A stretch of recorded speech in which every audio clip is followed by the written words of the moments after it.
My name is Sarah, and last weekend I spent $3,200 on DNA tests that completely shattered my aunt's cruel words and changed my entire family's understanding of who I really am.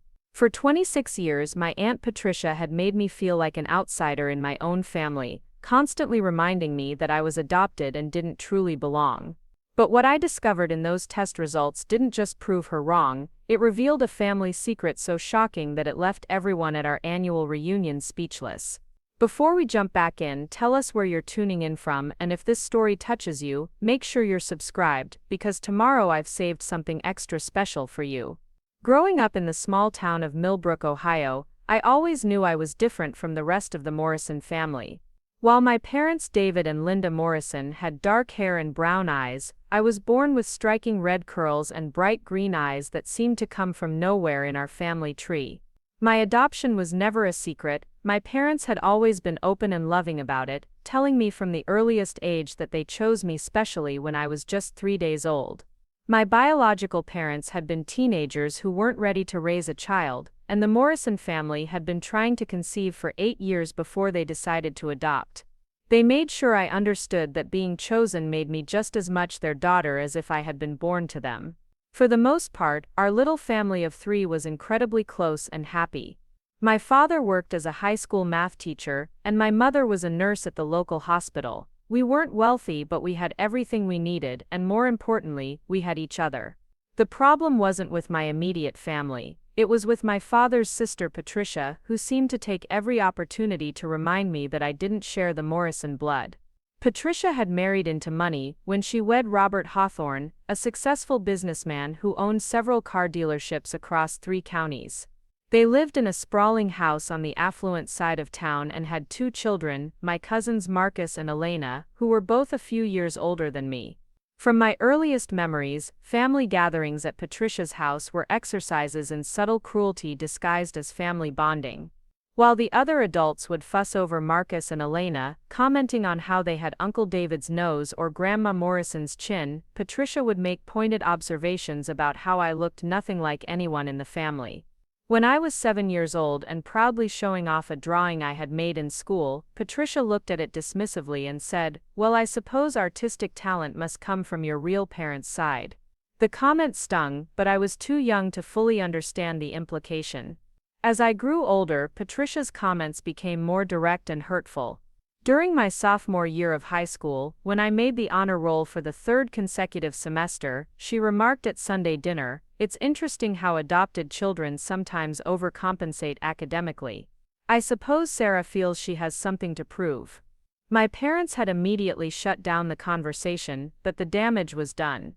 The suggestion that my academic success was somehow compensation for not being a real Morrison rather than genuine achievement had planted a seed of doubt that would grow over the years. The worst incident happened during my high school graduation party. I had been accepted to Ohio State University with a partial academic scholarship, something my parents were incredibly proud of. As family and friends gathered in our backyard to celebrate, Patricia approached me while I was cutting cake for the guests. She leaned in close, her voice low enough that others couldn't hear, and said, "You know, Sarah, you shouldn't get too comfortable thinking you're really part of this family. Adoption papers don't change biology. You'll never be a real Morrison, no matter how hard you try to fit in." I had excused myself from my own party and spent 20 minutes crying in my bedroom before my mother found me. When I finally told her what Patricia had said, I watched my mother's face transform with a rage I had never seen before. She marched outside and had what appeared to be a very heated conversation with Patricia, gesturing emphatically while my aunt stood with her arms crossed defensively. Patricia left the party shortly after, claiming she had suddenly developed a headache. My parents tried to shield me from Patricia's toxicity as much as possible, but it was impossible to avoid her entirely. She was my father's only sister, and despite her cruelty toward me, she remained involved in all major family events. Holidays, birthdays, graduations, Patricia was always there with her perfectly styled hair and expensive clothes, looking down on everyone while making sure I knew exactly where I stood in her estimation of the family hierarchy. College provided a blessed 4-year reprieve from Patricia's constant presence. At Ohio State, I majored in social work, perhaps inspired by my own experience of feeling like an outsider. I wanted to help children who, like me, were navigating complex family situations.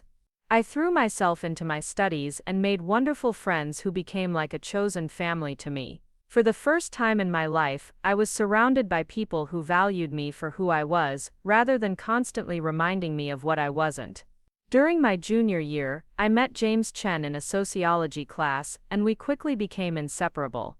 James was studying to become a teacher, just like my father, and he had the kindest heart of anyone I had ever met. He understood my complicated relationship with my extended family because he had his own challenges with relatives who had never fully accepted his parents' interracial marriage. We found comfort in each other's experiences of being made to feel different within our own families. After graduation, James and I moved in together in Columbus, where I started working for the county's Children's Services Department. The work was challenging but fulfilling, and I felt like I was making a real difference in the lives of kids who needed advocates. James got a position teaching 5th grade at an elementary school in a nearby district. We were building a life together, one that felt authentic and free from the judgmental atmosphere I had grown up with in Millbrook. For 3 years, I managed to minimize my contact with Patricia. I attended the absolute minimum family gatherings required to maintain my relationship with my parents, and I had developed strategies for deflecting her comments. I would excuse myself to help in the kitchen when she started her pointed observations, or I would engage the younger cousins in conversation to avoid being alone with her. My parents appreciated my efforts to keep the peace, even though they made it clear that they would support me if I chose to confront the situation more directly. Everything changed when my grandmother Rose Morrison passed away unexpectedly from a heart attack. Grandma Rose had been the matriarch of our family and the one person who seemed capable of keeping Patricia's nastiness in check. She had always treated me with the same unconditional love she showed my cousins, and losing her felt like losing my strongest ally in the family. More immediately, her death meant that someone would need to organize the annual Morrison family reunion, a tradition she had maintained for over 30 years. The reunion was always held during the last weekend of July at Riverside Park, where the Morrison family had been gathering since before I was born. It was typically a large affair with over 50 family members attending, including aunts, uncles, cousins, and family friends who had become honorary relatives over the decades. Grandma Rose had handled every detail from booking the pavilion to coordinating the potluck assignments to organizing activities for the children. 2 weeks after the funeral, Patricia announced that she would be taking over the reunion planning. As the eldest daughter-in-law, it's my responsibility to maintain family traditions, she declared during a family meeting at my parents' house. I could see my mother bite her tongue, clearly wanting to point out that Patricia had never lifted a finger to help with previous reunions, but the grief was still too fresh for family arguments. Patricia threw herself into the reunion planning with an enthusiasm that should have been heartwarming but somehow felt ominous. She created detailed spreadsheets of attendees, sent out formal invitations with RSVP requirements, and even established a family website where people could upload photos and share memories. On the surface, she appeared to be honoring Grandma Rose's legacy with unprecedented organization and attention to detail. However, as the reunion approached, I began to notice troubling patterns in Patricia's communications. The family newsletter she created featured extensive profiles of various family members, complete with genealogical information tracing their connections to the original Morrison settlers. Mysteriously, these profiles seemed to include everyone except me. When I mentioned this to my mother, she frowned and said she would look into it, but I could tell she was trying to avoid confrontation during an already emotional time. 3 weeks before the reunion, Patricia called a planning meeting at her house for all the adult family members. The stated purpose was to finalize food assignments and discuss activities, but I suspected there might be more to it. James offered to come with me for moral support, but I decided it was better to attend alone. Walking into Patricia's immaculate living room, I was struck by how she had rearranged the family photos on her mantel. There were pictures of Marcus and Elena throughout their childhood, several shots of various Morrison family members at different gatherings, and prominently displayed wedding photos of Patricia and Robert. Notably absent were any photos that included me, despite the fact that I had been present for most of the events documented in the other pictures. The meeting began innocuously enough with discussions about parking logistics and weather contingency plans. Patricia had prepared color-coded binders for each family unit, complete with maps, schedules, and contact information. Her organizational skills were genuinely impressive, and I found myself thinking that maybe she really was just trying to honor Grandma Rosa's memory with an exceptional, well-planned event. Then Patricia moved on to what she called special presentations for the reunion. She had arranged for a local genealogist to attend and share research about the Morrison family tree dating back to Ireland in the 1800s. There would be a memory-sharing session where family members could tell stories about their connections to previous generations. Most significantly, she had commissioned a professional photographer to take formal family portraits that would be compiled into a commemorative album. "I think it's important that we document our authentic family connections," Patricia said, her eyes meeting mine briefly across the room. "This reunion will really celebrate the true Morrison bloodline and heritage." The way she emphasized the word authentic made my stomach clench, but I told myself I was being overly sensitive. My father, who had been quietly reviewing the schedule, looked up with a slight frown. "Patricia, this all sounds wonderful, but I want to make sure we're not making the reunion too formal. Mom always kept things relaxed and inclusive." The word inclusive hung in the air with obvious meaning, and I felt a rush of gratitude toward my father for speaking up. Patricia's smile remained perfectly in place, but I caught a flash of irritation in her eyes. "Of course it will be inclusive, David. Everyone who belongs will certainly be included in all appropriate activities." Again, the emphasis on specific words felt deliberately pointed, though she maintained plausible deniability about her meaning. As the meeting continued, Patricia outlined her vision for the memory-sharing session. She had prepared a list of prompts designed to encourage family members to share stories about their Morrison ancestors, their inherited family traits, and the traditions passed down through generations. She had even created family tree worksheets where attendees could fill in their lineage and identify which family characteristics they had inherited from which relatives. "I think it will be so meaningful for the children to understand their genetic heritage," Patricia explained, passing around sample worksheets. "They can see exactly where their talents and traits come from, and how they're connected to the generations before them." I stared down at the worksheet in my hands, knowing that I would be the only person present who couldn't complete it authentically. The final part of the meeting focused on the commemorative photo sessions. Patricia had arranged for the photographer to take several different groupings, the entire extended family, individual family units, generational groups, and what she called bloodline portraits, featuring direct Morrison descendants. When my Uncle Mike asked for clarification about the different groupings, Patricia consulted her notes carefully. "The bloodline portraits will feature family members who carry the Morrison genes," she explained matter-of-factly. "So that would include David, Marcus, Elena, and the other direct descendants, along with their children who have Morrison blood. The broader family photos will include everyone, of course." She glanced at me briefly. "Though some people might prefer to be in just the inclusive shots, rather than the genetic lineage ones." The room fell uncomfortably silent.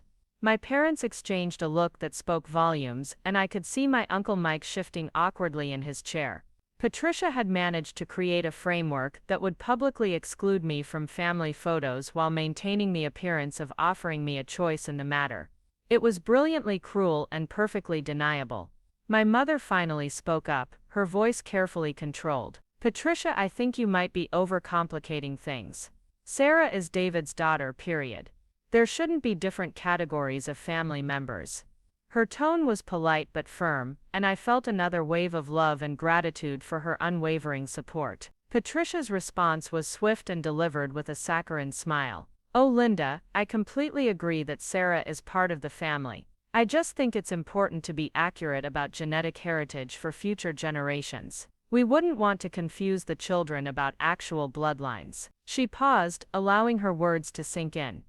"But you're absolutely right that she's part of the family in all the ways that matter." Preparing and narrating this story took us a lot of time, so if you are enjoying it, subscribe to our channel. It means a lot to us.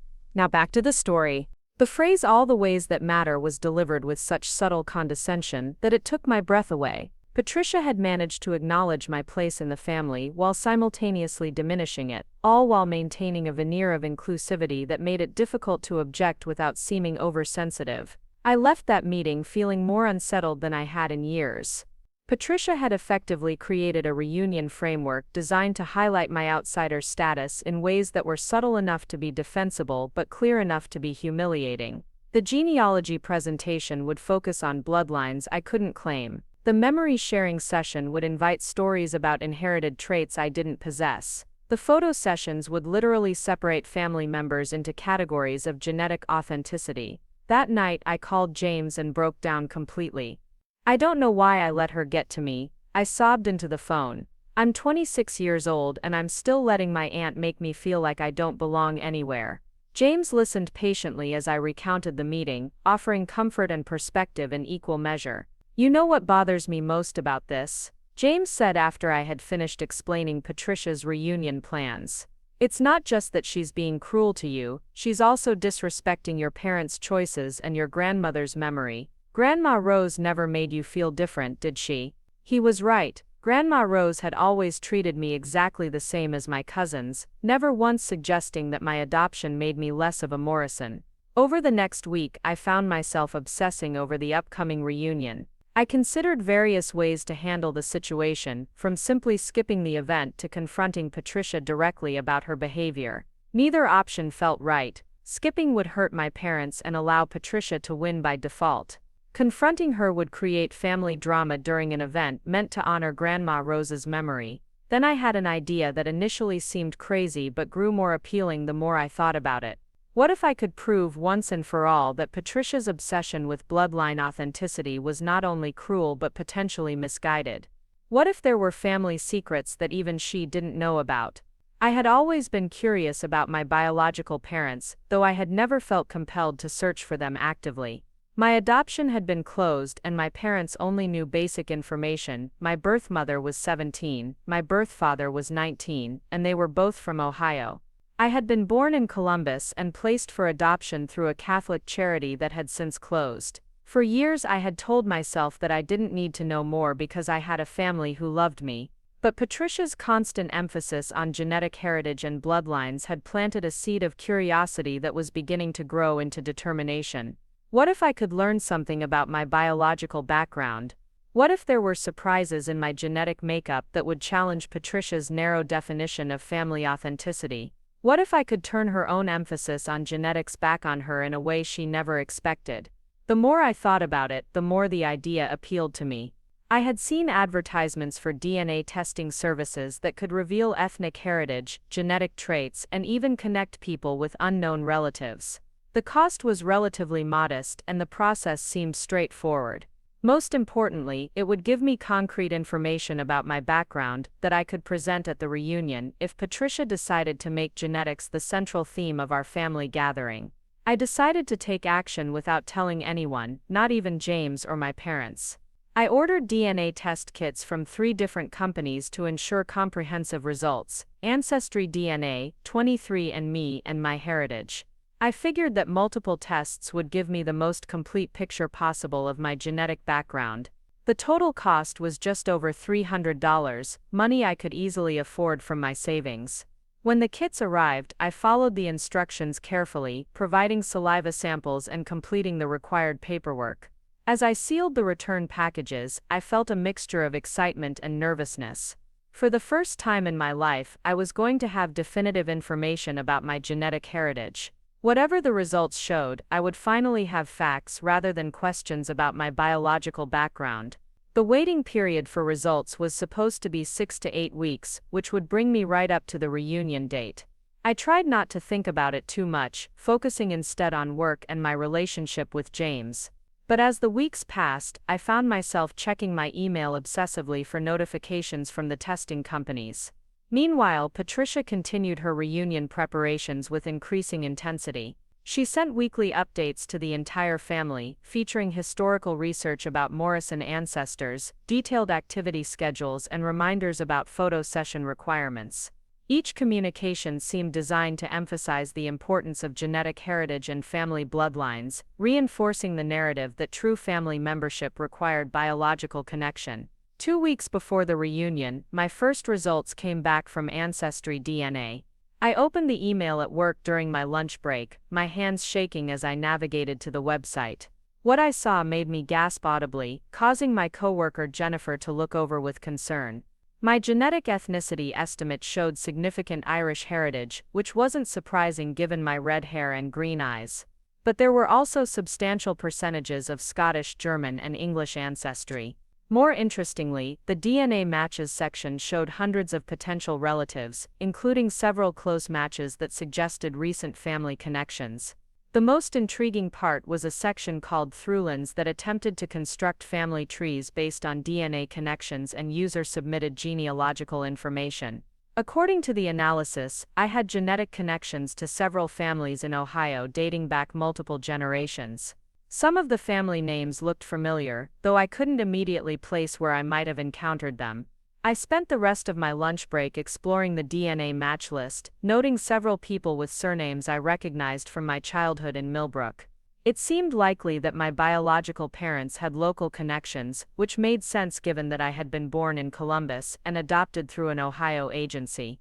But there was something else nagging at me, a feeling that some of these family names were more familiar than they should be. That evening, I drove to my parents' house for dinner and brought up the subject of my DNA testing as casually as possible. I decided to do one of those Ancestry DNA tests I mentioned while my mother was preparing salad. Just curiosity about my biological background, you know. I watched their faces carefully for reactions. My father looked up from the newspaper he was reading. "That's interesting, honey. Find out anything surprising?" His tone was neutral, but I thought I detected a slight tension in his voice. My mother continued preparing dinner without looking up, but her movements seemed more deliberate than usual. "Well, I'm mostly Irish and Scottish, which explains the red hair," I said lightly. "But there are some family name matches that seem familiar from around here. I guess my biological parents might have had local connections." This time I was certain I saw my parents exchange a quick glance, though neither said anything immediately. "The world can be smaller than we think," my mother finally commented, still focused on her preparations. "Especially in Ohio, where families tend to stay in the same areas for generations." Her response felt carefully neutral, as if she was trying not to reveal too much interest in the subject. We changed topics to other subjects, but I couldn't shake the feeling that my parents had reacted more strongly to my DNA testing news than they were letting on. They had always been supportive of my curiosity about my biological background, so their subdued response seemed out of character. I filed the observation away to think about later. Over the next few days, my results from 23andMe and MyHeritage arrived, providing additional pieces of the genetic puzzle. The ethnicity estimates were consistent across all three tests, confirming my primarily Irish and Scottish heritage. But the real revelation came in the DNA relatives sections, which showed an extensive network of genetic connections throughout Ohio and neighboring states. More significantly, I began to notice patterns in the family names that were making me increasingly uncomfortable. Among my closest DNA matches were several people with surnames that I definitely recognized from Millbrook: Henderson, Bradley, Walsh, and most disturbingly, Morrison. There were at least a dozen Morrison matches in my DNA relative lists, ranging from close family connections to more distant cousins. Initially, I tried to rationalize these connections as coincidences. Morrison was a common surname, and Ohio had many Irish families who might share distant ancestors. But as I dove deeper into the family trees that other users had uploaded, I began to see connections that were too close and too recent to be explained by ancient shared heritage. The breakthrough came when I found a family tree uploaded by a user named Rose Morrison 47 that included my father's name, David Morrison, along with his parents and siblings. According to this tree, Rose Morrison had documented our entire extended family going back several generations. But there was additional information in her tree that I had never seen before, including references to family members who had supposedly died young or moved away from Ohio. One entry in particular caught my attention: Baby Morrison, born 1997, circumstances unknown. The birth year matched mine exactly, and the entry was connected to a branch of the family tree that I didn't recognize. When I clicked on the profile for more information, there was a note that simply said "Family Secret, ask Patricia for details." My blood ran cold as I stared at that note. Grandma Rose had apparently known something about a baby born in 1997 and had specifically connected that knowledge to Patricia. The implications were staggering and terrifying. Was it possible that my adoption had somehow involved my extended family? Could there be a reason why Patricia had always been so hostile toward me that went beyond simple prejudice against adoption? I spent the rest of the evening cross-referencing my DNA matches with the information in Rose Morrison's family tree. The connections were undeniable. I shared significant genetic material with multiple Morrison family members, far more than could be explained by distant ancestral relationships. According to the DNA analysis, I was closely related to people who were supposedly no genetic relation to me at all. The most shocking discovery came when I compared my genetic markers with those of a user whose profile indicated he was Marcus Morrison, my cousin. According to our DNA analysis, Marcus and I weren't cousins at all, we were siblings. Not half-siblings, but full biological siblings sharing both parents. The genetic evidence was overwhelming and undeniable. I sat staring at my computer screen in complete disbelief, trying to process what the DNA results were telling me. If Marcus and I were full siblings, that meant Patricia wasn't just my aunt by marriage, she was my biological mother. And Robert, her husband, was my biological father. The daughter they had given up for adoption when they were teenagers, and then spent 26 years making feel like an outsider, was their own biological child. The cruelty of the situation was breathtaking. Patricia had spent my entire life telling me I didn't belong, that I wasn't a real Morrison, that adoption papers couldn't change biology. All while knowing that I was biologically her daughter and that my adoption had been arranged to hide their teenage pregnancy from their families and social circle. She had literally spent decades psychologically tormenting her own biological child while playing the role of the perfect aunt to the children everyone believed were her only offspring. As the magnitude of this revelation sank in, I felt a mixture of emotions so intense that I could barely breathe. Rage at the decades of manipulation and cruelty. Heartbreak over the relationship I had never been allowed to have with my biological parents. Confusion about why they had chosen this path and maintained it for so long. And underneath it all, a strange sense of vindication that my instincts about Patricia's unusual hostility had been correct. But along with these emotions came something else, a sense of power. Patricia had built her identity around being genetically superior to me, around her right to determine family inclusion based on bloodlines and biological authenticity. She had planned this entire reunion around the theme of genetic heritage, intending to use it as a platform to further marginalize me. What she didn't know was that I now had definitive proof that her entire premise was not only wrong but hypocritical in the most devastating way possible. I had just over a week before the reunion, and I knew exactly what I was going to do with this information. The week leading up to the reunion was the longest of my entire life. Every morning I woke up with the weight of Patricia's secret pressing down on my chest like a physical burden. I went through the motions of my daily routine at work, helping families navigate complex custody situations and adoption processes, all while knowing that my own family situation was far more complicated than I had ever imagined.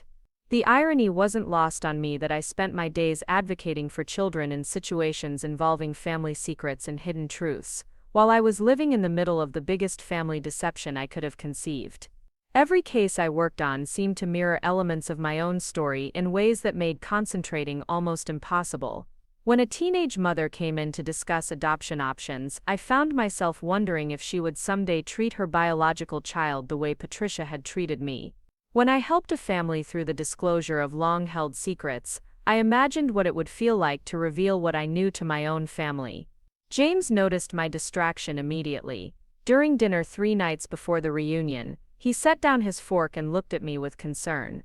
"Sarah, you've been somewhere else entirely for the past week. What's going on? Is it just anxiety about seeing Patricia at the reunion?" His question was gentle but persistent, and I realized I couldn't keep carrying this knowledge alone. I had printed out copies of my DNA results and stored them in a folder that I kept moving from my purse to my desk to my bedside table, never quite sure where to keep evidence of such a monumental discovery. That evening I finally showed James everything. We sat at our kitchen table as I walked him through the genetic evidence, the family tree discoveries, and the undeniable proof that Marcus and I were full biological siblings. James's reaction was exactly what I needed. First, complete shock as he absorbed the scientific evidence. Then growing anger as he understood the implications of what Patricia had done to me for 26 years. Finally, fierce protectiveness as he helped me think through how to handle this information responsibly. "Sarah, this is beyond cruel," he said, holding my hand across the table. "She didn't just lie to you. She psychologically abused her own biological daughter while pretending to be the perfect mother to your siblings. It's monstrous." Together we spent hours discussing possible approaches to revealing this information. James, ever the thoughtful teacher, helped me consider the broader implications for everyone involved. My parents had raised me with love and dedication, believing they were adopting a child from strangers. They had no idea that the sister-in-law, who constantly undermined their daughter, was actually her biological mother. Marcus and Elena had no idea their sister was the cousin they had grown up alongside, or that their mother had given birth to 3 children instead of 2. The more we talked through the ramifications, the more I realized that this secret had shaped everyone's relationships in ways none of us had understood. Patricia's hostility toward me had always seemed excessive, even for someone who might have prejudices about adoption. But it made perfect sense if she was struggling with guilt, regret, and the complicated emotions of watching someone else raise her biological child. Her emphasis on genetics and bloodlines wasn't just cruelty toward me, it was her way of maintaining psychological distance from a decision that had clearly haunted her for decades. James helped me understand that revealing this information publicly would be devastating for multiple people, not just Patricia. My parents would have to confront the fact that they had unknowingly been part of an elaborate deception. Marcus and Elena would have to completely reassess their family relationships and their mother's character. Even Robert, who had been a peripheral figure in my life, would face public exposure of choices he had made as a teenager. But James also understood why I felt compelled to use this information strategically. Patricia had built the entire reunion around themes designed to exclude and humiliate me based on genetics. She had created photo sessions specifically intended to separate family members by biological authenticity. She had planned presentations about bloodlines and inherited traits that would highlight my outsider story. After 26 years of psychological manipulation, she was preparing to use our grandmother's memorial gathering as a platform for her most public and devastating attack on my family membership. We decided that I would attend the reunion with copies of my DNA results, but I would only reveal them if Patricia escalated her usual pattern of exclusion and cruelty. If she could somehow manage to get through the gathering without her characteristic attacks on my legitimacy as a family member, I would keep the information to myself and decide later how to handle it privately. But if she used the reunion as an opportunity to publicly humiliate me or exclude me from family activities, I would be prepared to defend myself with irrefutable evidence of her hypocrisy. The night before the reunion, I barely slept. I had organized my evidence carefully. Copies of all 3 DNA test results, printed family trees showing the genetic connections, and a simple 1-page summary explaining what the science revealed about my relationship to various family members. I had placed everything in a folder that I planned to keep in my car, accessible if needed, but not obviously present to escalate tensions unnecessarily. I chose my outfit carefully, wanting to look confident and put together regardless of what happened. I selected an emerald green dress that complemented my red hair and made my eyes look particularly striking. James had pointed out that my coloring was actually very similar to Robert's, something I had never noticed before but which became obvious once he mentioned it. If genetics were going to be a theme of the day, I wanted to look every inch the biological Morrison that I actually was. The reunion was being held at Riverside Park, the same location where our family had gathered for decades. Patricia had reserved the large pavilion that could accommodate our extended group, and she had decorated it with elaborate displays of family photos and genealogical charts. As James and I arrived, I could see that she had truly outdone herself in creating a celebration of Morrison family heritage. She had set up multiple stations around the pavilion, each focusing on different aspects of family history.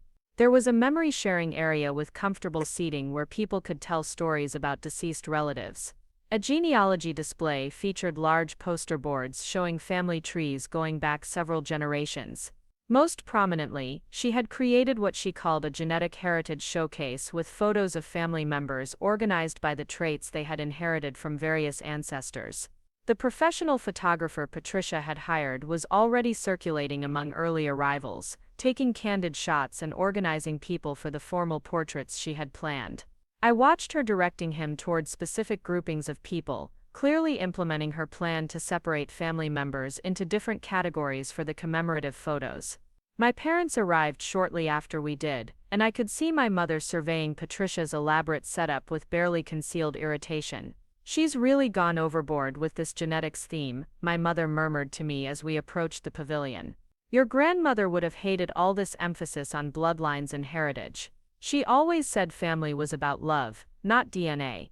Patricia appeared almost immediately, looking immaculate in a designer outfit that probably cost more than I made in a month. She embraced my parents warmly before turning to me with her characteristic false smile. "Sarah dear, how lovely that you could make it. I wasn't sure if you'd be comfortable with all the family history activities we have planned." Her greeting was perfectly polite and completely loaded with the suggestion that I might find the day's focus on genetics awkward or exclusionary. "I'm looking forward to learning more about family heritage," I replied evenly, watching her face for any reaction to my unusual confidence about the topic. "I've actually been doing some genealogy research myself recently. It's fascinating what DNA can reveal about family connections." Patricia's smile flickered almost imperceptibly, but she recovered quickly. "How interesting," she said coolly. "Though of course DNA research is most meaningful when you have biological family connections to trace. I'm sure your research into your birth family has been enlightening in its own way." The dismissive way she said "in its own way" was classic Patricia, managing to acknowledge my comment while simultaneously diminishing its relevance to our family gathering. The first few hours of the reunion proceeded normally, with the usual mix of catching up with relatives, sharing food, and watching the children play in the park. I found myself studying family members with new awareness, noting physical resemblances I had never noticed before. Marcus had Robert's jawline and my green eyes. Elena had Patricia's elegant bone structure but my curly hair texture. The genetic connections that DNA had revealed were actually visible once I knew to look for them. Patricia circulated among the guests like a gracious hostess, making sure everyone was participating in her planned activities. She guided people through the genealogy displays, explaining family connections and pointing out inherited traits with obvious pride and expertise.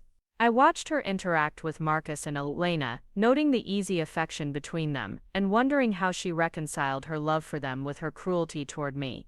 The memory-sharing session began after lunch, with Patricia serving as moderator and encouraging people to tell stories about deceased family members. She had prepared thoughtful prompts designed to help people share meaningful anecdotes about grandparents, great-aunts and uncles, and other relatives who had shaped the family's character over generations. As people shared their stories, Patricia made sure to highlight the genetic connections involved. When my Uncle Mike told a funny story about inheriting his father's terrible sense of direction, Patricia chimed in to note how that trait had been passed down to several of Mike's children.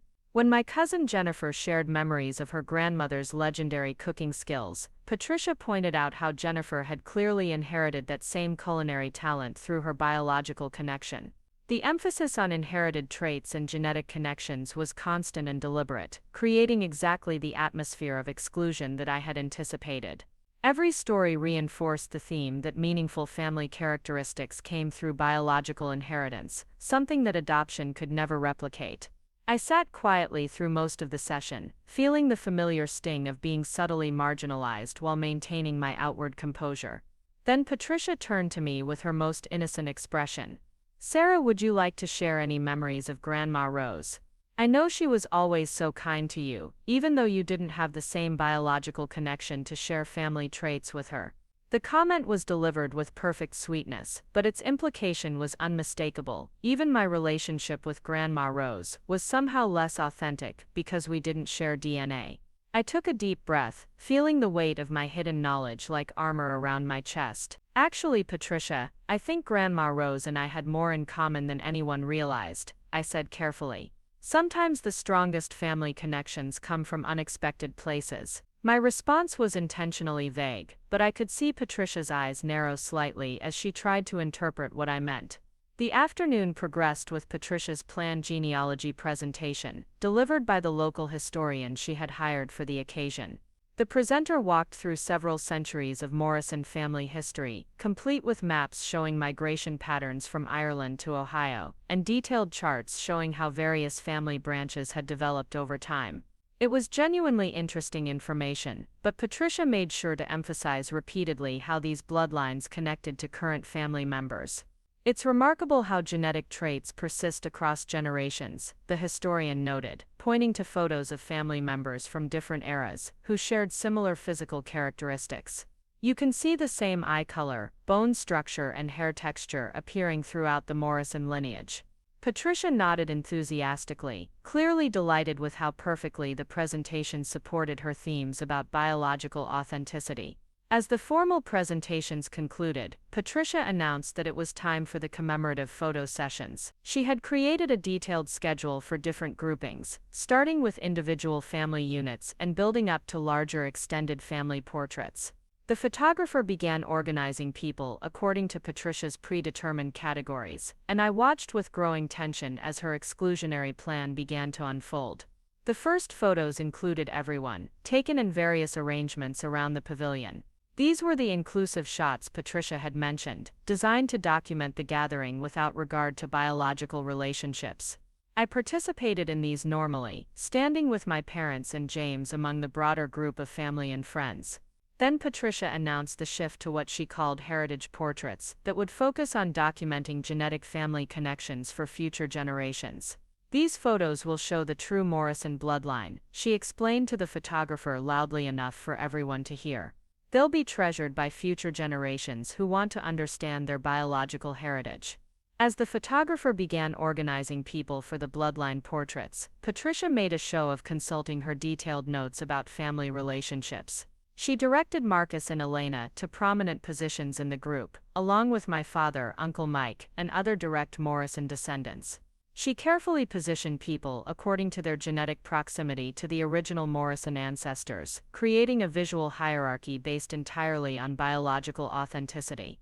When the photographer asked where I should stand, Patricia looked up from her notes with feigned concern. "Oh, Sarah won't be in these particular shots," she said with careful politeness. "These are specifically for biological family members, and she's adopted, but she's certainly welcome to take some lovely individual photos with her parents if she'd like." The way she emphasized adopted and biological was designed to highlight my exclusion while maintaining plausible deniability about her intentions. The silence that followed was deafening. I could see my parents exchanging angry looks, and several cousins shifted uncomfortably as the implications of Patricia's public exclusion became clear. She had managed to create the most humiliating possible moment, using the pretext of documenting family heritage to literally remove me from the family portrait while ensuring that everyone present understood exactly why I was being excluded. This was the moment I had been preparing for, the public culmination of 26 years of subtle and not-so-subtle cruelty designed to make me feel like an outsider in my own family. Patricia had finally overplayed her hand, creating a situation so obviously cruel and exclusionary that even family members who usually avoided confrontation would be forced to recognize what she was doing. I walked calmly to my car and retrieved the folder containing my DNA results. As I returned to the pavilion, I could see Patricia directing the photographer to continue with the bloodline portraits, clearly satisfied that she had successfully excluded me from the family's genetic documentation. She had no idea that I was about to turn her obsession with biological authenticity into the weapon that would expose her greatest secret. "Actually, Patricia," I said loudly enough for everyone to hear as I approached the group being photographed, "I think there might be some confusion about the biological family relationships here." I held up my folder of DNA results, feeling more confident than I had ever felt in my entire life. I have some recent genetic testing results that I think everyone would find very interesting, especially regarding who actually belongs in a Morrison bloodline portrait. Patricia turned toward me with an expression of irritated condescension, clearly preparing to dismiss whatever point I was trying to make about adoption and family inclusion. Sarah, dear, I understand that you might feel left out, but these portraits are specifically for documenting genetic connections. Your DNA results about your birth family, while I'm sure they're meaningful to you, don't really change your relationship to the Morrison family line. Her response was exactly what I had expected, perfectly setting up the revelation I was about to deliver. The entire extended family was now watching our exchange, some looking embarrassed by Patricia's obvious cruelty, others simply curious about what I was going to say in response. The photographer continued taking pictures, unknowingly documenting what was about to become the most dramatic moment in Morrison family history. You're absolutely right that DNA results show biological family connections, I agreed, opening my folder and pulling out the first page of results. And according to my DNA analysis from 3 different testing companies, I am definitely connected to the Morrison family bloodline. In fact, the genetic evidence shows that I'm more closely related to certain family members than anyone has realized. I could see confusion starting to replace irritation on Patricia's face as she tried to understand what I was suggesting. The rest of the family was equally puzzled, clearly not understanding how my adoption could possibly involve genetic connections to their family line. For example, I continued, holding up the comparison chart that showed my genetic relationship to Marcus. According to DNA analysis, Marcus and I aren't cousins at all. We're actually full biological siblings, sharing both parents. I paused to let that information sink in before delivering the final blow, which means that Patricia isn't my aunt by marriage, she's my biological mother. The silence that followed was unlike anything I had ever experienced. It felt like the entire park had stopped breathing as people processed what I had just revealed. Patricia's face went completely white, then flushed red as the implications of my statement became clear. Marcus and Elena looked from me to their mother with expressions of complete bewilderment, clearly unable to understand what I was suggesting. My father was the first to speak, his voice barely above a whisper. "Sarah, what are you saying? Are you certain about this?" I handed him the DNA comparison charts that clearly showed my sibling relationship with Marcus and Elena, along with the genetic markers that identified Patricia and Robert as my biological parents. Patricia's mouth opened and closed several times without making any sound as she stared at the scientific evidence in my father's hands. When she finally found her voice, it came out as a strangled whisper. "This isn't possible, there must be some mistake with the testing." But even as she said it, I could see in her eyes that she knew exactly how possible it was. Robert, who had been standing quietly on the periphery of the group, suddenly stepped forward with an expression of dawning horror. "Patricia, please tell me this isn't what I think it is," he said, his voice shaking. "Please tell me we didn't spend 26 years watching David and Linda raise our daughter while you treated her like an outsider." The confirmation in his voice was all the family needed to understand that my DNA results were revealing a truth that Patricia and Robert had hidden for decades. The adoption that my parents had always described as a generous choice by unknown teenage parents had actually been arranged to cover up a pregnancy within our own extended family. Marcus looked at me with an expression of complete shock and something that might have been recognition. "This is why you always seemed familiar," he said slowly. "This is why Mom was always so weird around you. You're our sister." Elena, meanwhile, was staring at Patricia with a mixture of disbelief and growing anger as she began to understand the full scope of what her mother had done. My mother had been quiet throughout this exchange, but I could see tears streaming down her face as she processed the revelation. "Patricia," she said, her voice breaking with emotion, "how could you let us go through the adoption process without telling us? How could you watch David and me struggle with infertility for years while you gave away your own child to hide a teenage pregnancy?"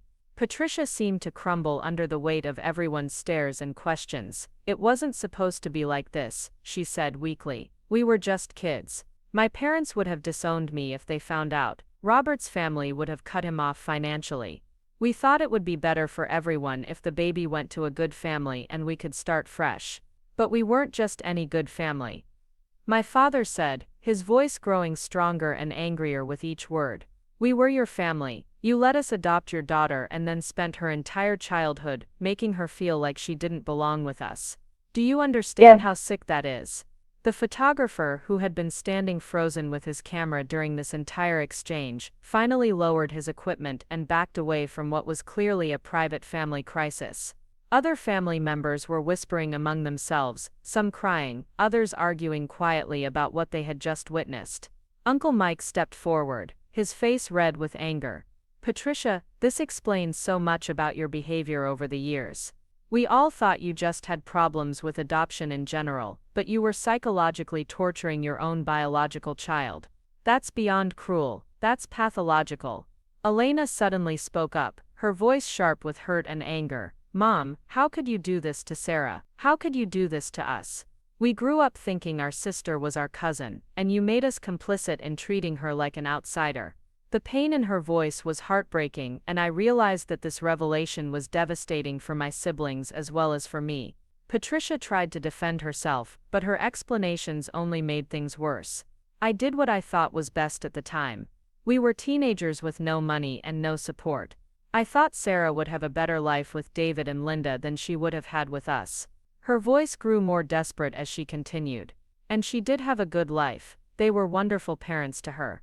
Nothing I did changed that. Nothing you did. I finally spoke up, my voice steady despite the emotions churning inside me. Patricia, you spent my entire life telling me I wasn't a real Morrison. You excluded me from family activities, made me feel like an outsider, and planned this entire reunion around themes designed to highlight my lack of biological connection to this family. You told me adoption papers couldn't change biology, all while knowing that my biology connected me to this family more than anyone realized. The weight of her hypocrisy was staggering, and I could see that everyone present understood the full scope of what she had done.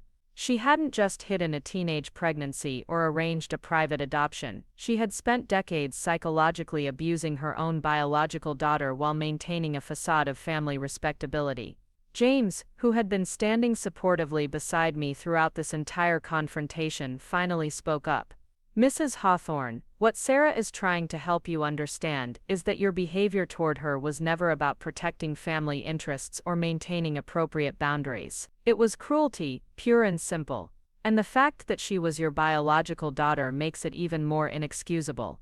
As the implications of my revelation continued to sink in, the family dynamics that had shaped my entire childhood began to make sense in ways they never had before. Patricia's excessive hostility, her obsession with genetics and bloodlines, her determination to exclude me from family activities, all of it stemmed from her own guilt and psychological struggle with a decision she had made as a teenager.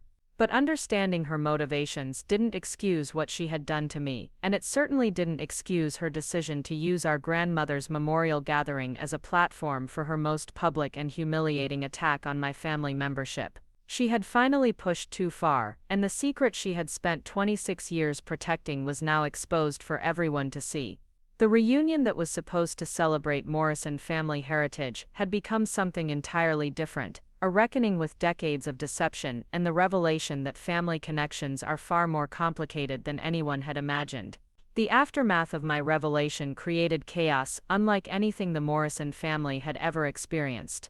Within minutes of exposing Patricia's secret, the reunion had completely fallen apart. Some relatives gathered in small groups, whispering frantically about what they had witnessed, while others simply left without saying goodbye to anyone. The carefully planned celebration of family heritage had become a public dismantling of the lies that had shaped our relationships for decades. Patricia stood frozen near the genealogy display, her face cycling between pale shock and flushed humiliation as family members approached her with questions, accusations, and demands for explanations. Robert had moved to her side, but instead of offering support, he seemed to be having his own crisis of conscience as the full weight of their deception became clear. Marcus approached me cautiously, still holding one of the DNA comparison charts. Sarah, I need to understand something. If you're really our biological sister, that means we've been living a lie our entire lives. How long have you known about this? His voice was gentle but strained, and I could see he was struggling to process how fundamentally this changed everything he thought he knew about our family. I found out just last week, I admitted, watching his face for signs of anger or resentment. I only did the DNA testing because of Patricia's constant emphasis on bloodlines and genetics. I never expected to discover something like this. The irony wasn't lost on either of us that Patricia's own obsession with biological authenticity had led to the exposure of her deepest secret. Elena joined our conversation, her eyes red from crying. "Sarah, I'm so sorry for how we treated you growing up. We didn't know, but that doesn't excuse it. Mom made us feel like you were somehow different or less important, and we just went along with it." Her apology was heartfelt, but I could see the pain in her expression as she began to understand her role in perpetuating Patricia's cruelty. "You were children," I replied, reaching out to touch her arm. "You couldn't have known what was really happening. Patricia manipulated all of us, including you and Marcus." It was true, but I also recognized that we would all need time to work through the complex emotions this revelation had created. My parents had moved away from the main group and were having an intense private conversation with Patricia and Robert. Even from a distance, I could see that my father was furious in a way I had rarely witnessed, while my mother appeared to be oscillating between tears and rage.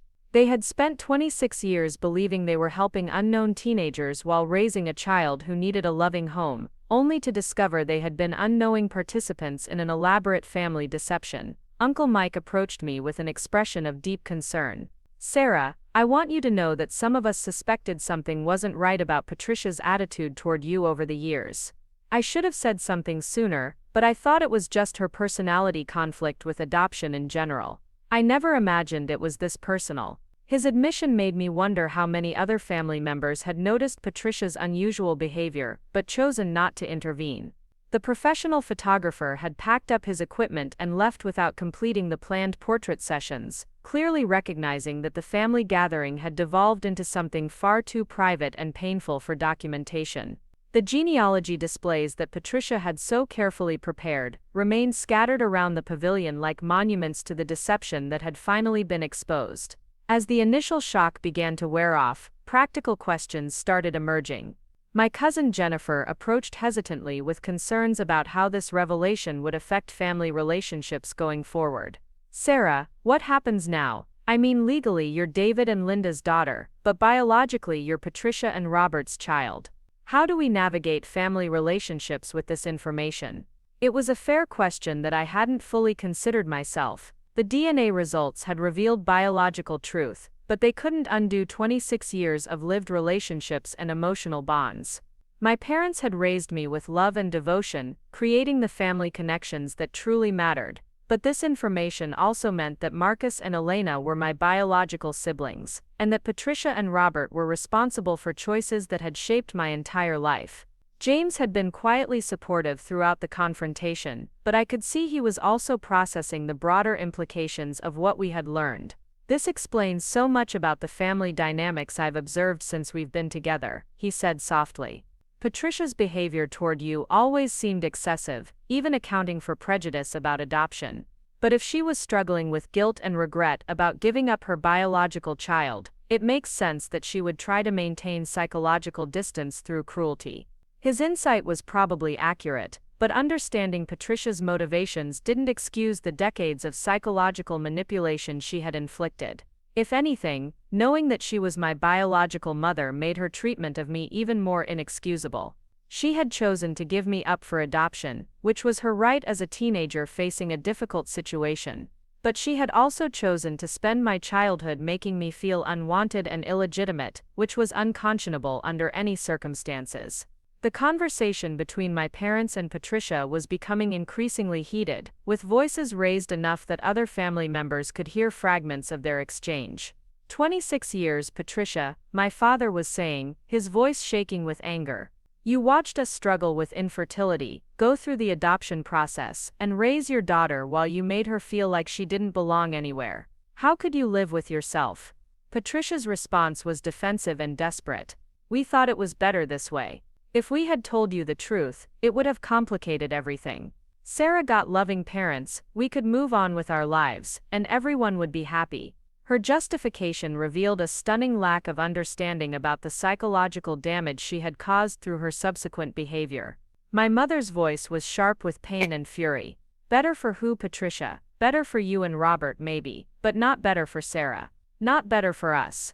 You turned our daughter's childhood into an exercise in making her feel like an outsider while we had no idea why you seemed to resent her existence. As their confrontation continued, I realized that my revelation had created consequences far beyond exposing Patricia's secret.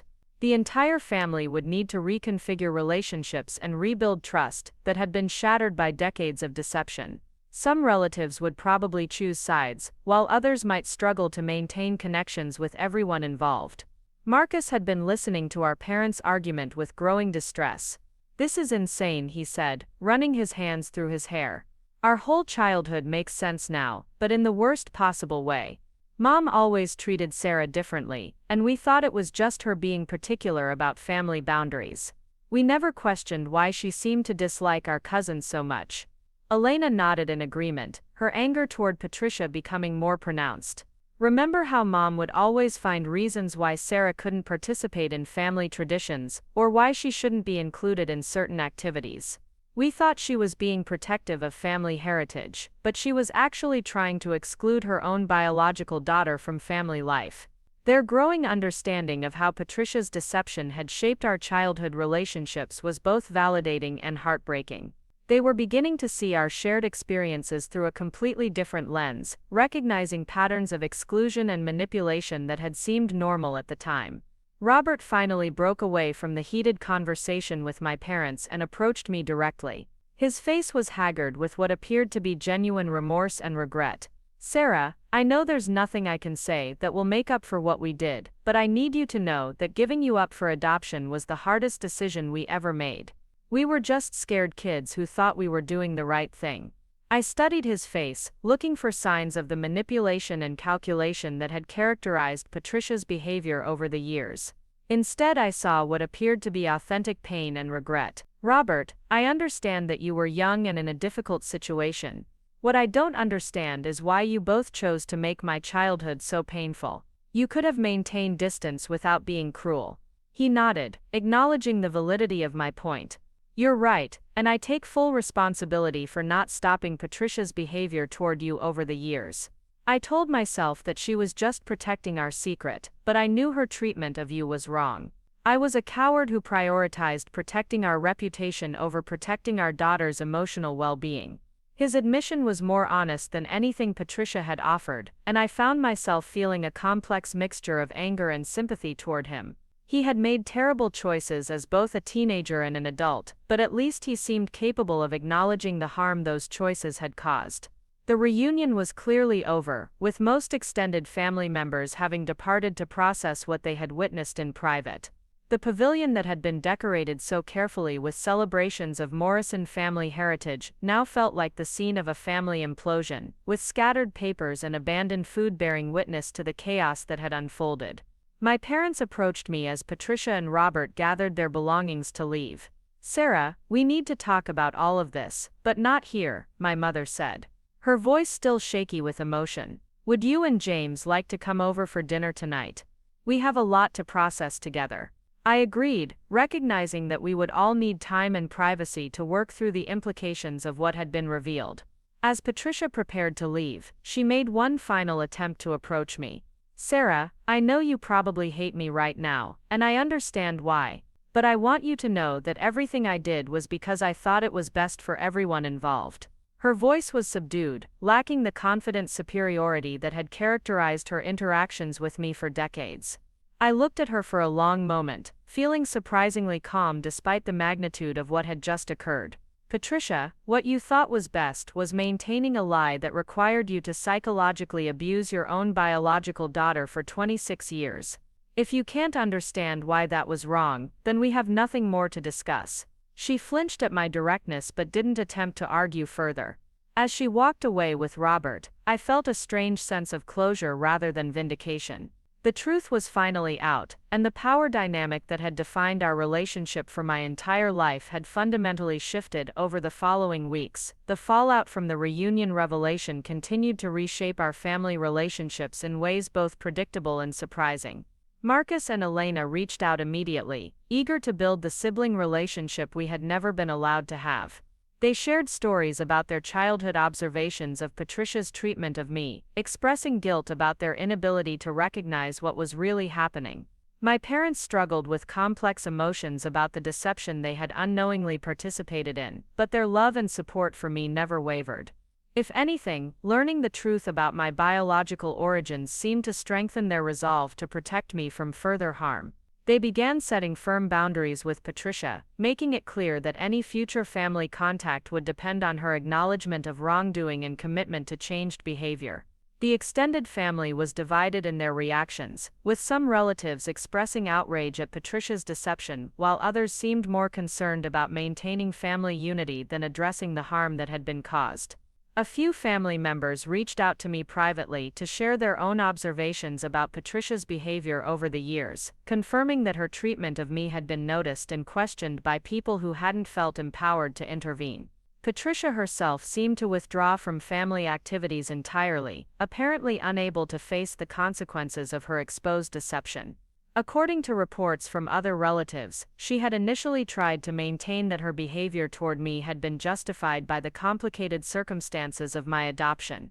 However, as more family members expressed their disapproval of her actions, she seemed to retreat into isolation rather than continue defensible. The DNA testing that had started as a response to Patricia's emphasis on genetics and bloodlines had revealed ironies beyond anything I could have imagined.